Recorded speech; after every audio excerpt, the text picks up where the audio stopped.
नमस्कार, times of Swaraj में आप सबों का स्वागत है और मैं हूं संतोष सिंह। जी हां, और हम टाइम्स ऑफ स्वराज में आज बात कर रहे हैं विपक्षी एकता को लेकर 23 जून को पटना में जो बैठक होनी है। अब वो बहुत सारी चीज़ें स्पष्ट होने लगी है कि उस बैठक में होना क्या है, और स्वाभाविक तौर पर जो अंदाज था अब वो स्थिति सामने आनी शुरू हो गई है। ममता ने बैठक से पहले एक बड़ी शर्त रखी है कांग्रेस के सामने, सीपीएम को टाटा करिए, नहीं तो फिर हम कांग्रेस से गठबंधन नहीं करेंगे। सीधा दो टुक। ठीक उसी अंदाज में केजरीवाल ने कह दिया कि हम मध्य प्रदेश भी लड़ेंगे, राजस्थान भी लड़ेंगे, छत्तीसगढ़ भी लड़ेंगे और हिमाचल भी लड़ेंगे। कांग्रेस को हम कहीं से इस मामले में कोई समझौता करने के मूड में नहीं है। मतलब शरद पवार और फारूक अब्दुल्ला परिवार का जो प्रतिक्रिया थी, या संजय राउत का जो प्रतिक्रिया था, उद्धव ठाकरे की जो प्रतिक्रिया थी, वो सारी प्रतिक्रियाओं के सहारे जिस दिशा में विपक्ष को वो ले जाना चाहते थे, कहीं न कहीं ममता और केजरीवाल उसके पक्ष में नहीं है। ये चीज़ें अब दिखने लगी हैं। तो सवाल उठता है कि तो फिर 23 के इस बैठक का मतलब क्या है। लेकिन मतलब पर चर्चा तो हम करेंगे ही करेंगे। फिलहाल पहली बार नीतीश कल तमिलनाडु जा रहे हैं और स्टालिन के कार्यक्रम में वो संबोधित करेंगे। कहीं इसमें कुछ नया नहीं है। स्टालिन और कांग्रेस के बीच तो समझौता है ही।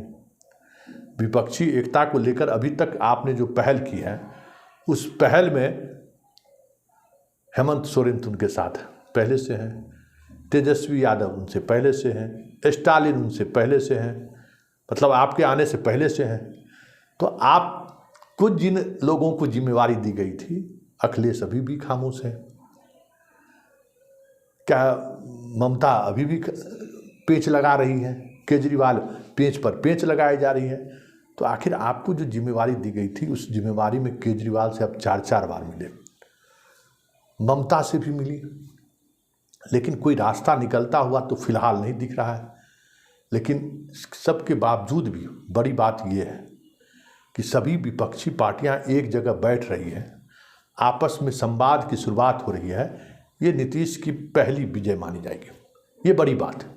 और राजनीति में अगर कंट्राडिक्शन नहीं रहा तो फिर राजनीति क्या है। स्वाभाविक तौर पर जो चीज़ें चल रही हैं, केजरीवाल बड़ा स्ट्राइक मारना चाहते हैं। शुरुआती बयान जो आया उसमें आया कि दिल्ली और पंजाब छोड़ दीजिए तो हम कहीं चुनाव नहीं लड़ेंगे, उनके प्रवक्ता ने कहा। लेकिन कांग्रेस 2 कदम आगे बढ़कर कह दिया कि भाई आप हिमाचल भी लड़े और कर्नाटक भी लड़े, क्या हुआ, गुजरात भी लड़े, क्या हुआ, कहाँ हैं आप देख लीजिए। तो आप मुझे नसीहत नहीं दीजिए। वो चाहते हैं कि अध्यादेश मामले में कांग्रेस को उनको सहयोग मिल जाए। कांग्रेस उसके लिए शर्त रखना चाहती है, और स्वाभाविक है, वो भी राजनीति करता है और आपसे बड़ी राजनीति करता है। आप जिसके सहारे राजनीति कर रहे हैं उससे एक अलग तरीके की राजनीति वो कर रहे हैं। लेकिन 2024 की राजनीति जो है, या अब जो आने वाले समय में विधानसभा और का जो चुनाव होने वाला है, अब वो बिजली मुफ्त, पानी मुफ्त, वो तो रहेगा ही रहेगा। वैचारिक लड़ाई की भी शुरुआत हो गई है, जिसको केजरीवाल खुद दोहरा रहे हैं।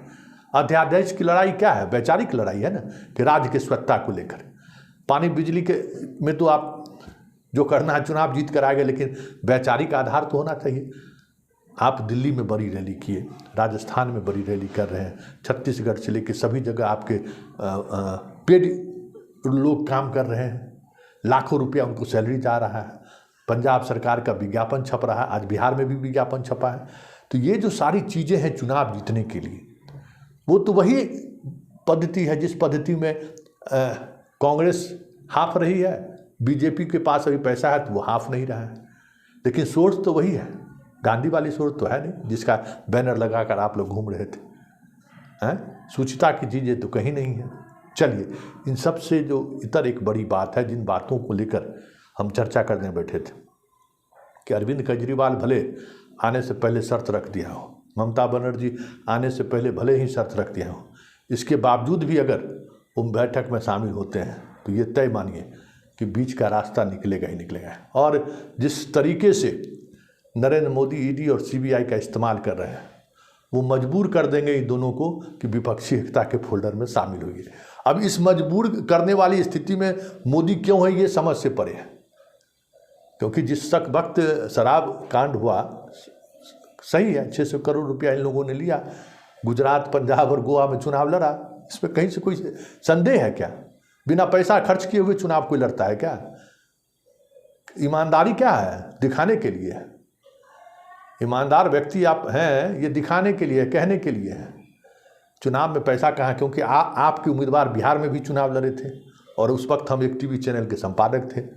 तो जो चुनाव लड़ रहे थे वो किस तरीके से राशि का इस्तेमाल कर रहे थे, खर्च कर रहे थे, वो तो मैंने देखा है ना। विज्ञापन के नाम पर, खबर के मैनेजमेंट के नाम पर किस तरीके की राशि खर्च कर रहे थे, वो तो हमने देखा है। तो इसलिए ये ना कहिए कि ये सच्चाई की लड़ाई है। हाँ, ये डील की लड़ाई है।